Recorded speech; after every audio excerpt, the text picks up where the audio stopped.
Vous savez, je pense que dans un futur proche, la Lune ne sera plus seulement un endroit qu'on observe et qu'on admire. Ce sera aussi un lieu habitable en permanence.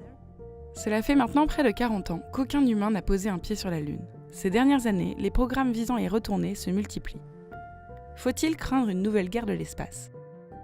En 2017, Donald Trump signe un programme de retour sur la Lune. 2 ans plus tard, la Chine fait une annonce historique. Un de ses rovers a réussi à explorer la face cachée de la Lune. Elle prévoit d'envoyer sa première mission habitée pour 2036.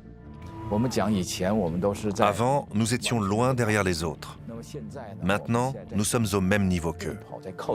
La Chine veut être la première puissance mondiale et reconnaît que la réussite spatiale est un élément crucial.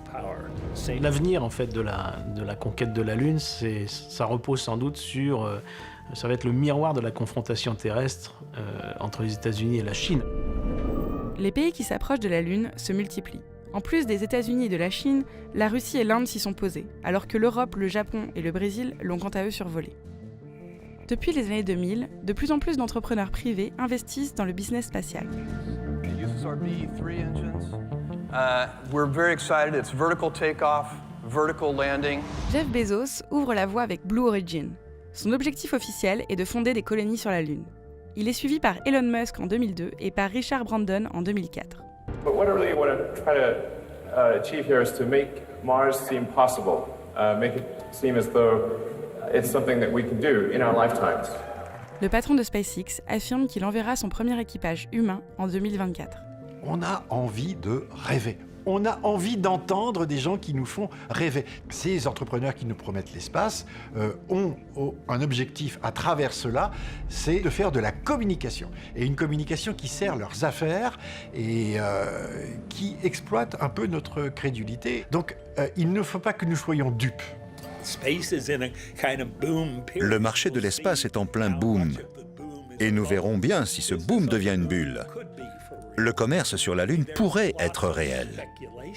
Il y a beaucoup de spéculations sur les ressources. Nous ne savons pas combien d'eau il y a sur les pôles. Nous ne savons pas si elle peut être transformée en roche et en carburant. Nous ne savons pas s'il existe un marché pour le carburant de fusée.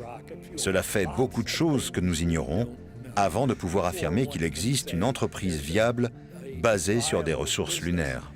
En inventant une nouvelle génération de fusées capables de se poser sur Terre et d'être réutilisées, ils ont bouleversé le marché des lanceurs, fait chuter les prix et mis en danger les leaders d'autrefois, les agences spatiales.